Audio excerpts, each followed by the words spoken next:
Hi friends, நம்ம இன்னைக்கு ஒரு அட்டகாசமான மிளகு ரசம் செய்ய போகிறோம். அதுக்கு புளியை ஊற போட்டுடலாம். ஒரு எலுமிச்சம்பழம் சைஸு புளியை ஊற போட்டுடலாம். மிளகு, பூண்டு, ஜீரகம் சேர்த்து மிக்ஸில் ஒரு அடி அடிச்சிடலாம்.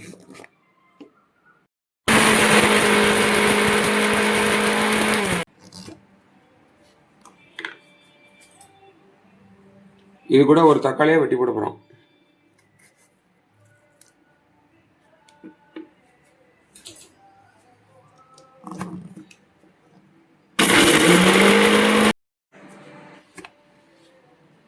இப்போ ரசத்துக்கு மசாலா அரைச்சாச்சு. இப்போ ரசம் வச்சிடலாம்.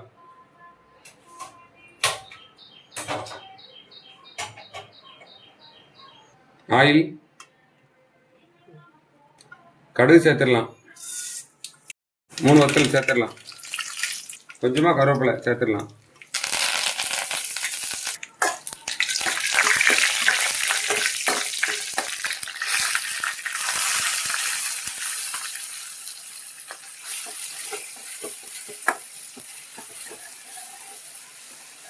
தக்காளி,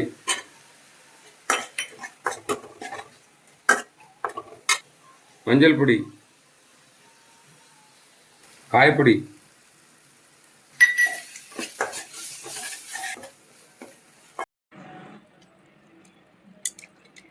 மல்லி இலை,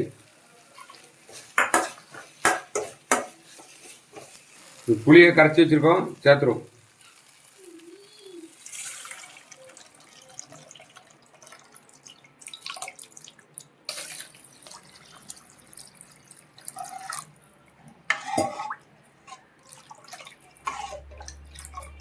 இப்போ ரசத்துக்கு தேவையான உப்பு சேர்த்துரும்.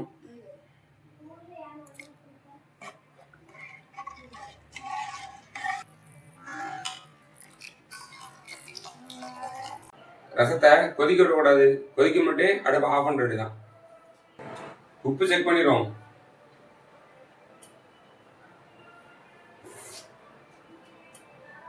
உப்பு கரெக்டாக இருக்கு. அவ்வளோதான், அட்டகாசமான மிளகு ரசம் ரெடி ஆச்சு. இப்போ மூடி வச்சுட்டு அடுப்பு ஆஃப் பண்ண வேண்டியதான்.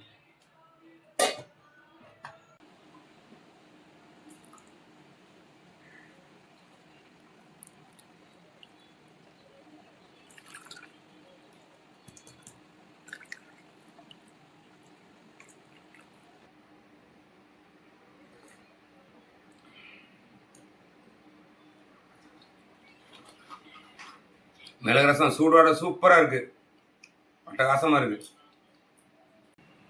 சளி இருமல் இருந்தால் மிளகு ரசம் சாப்பிடுங்க, நல்லா இருக்கும், சளி இறக்கும்.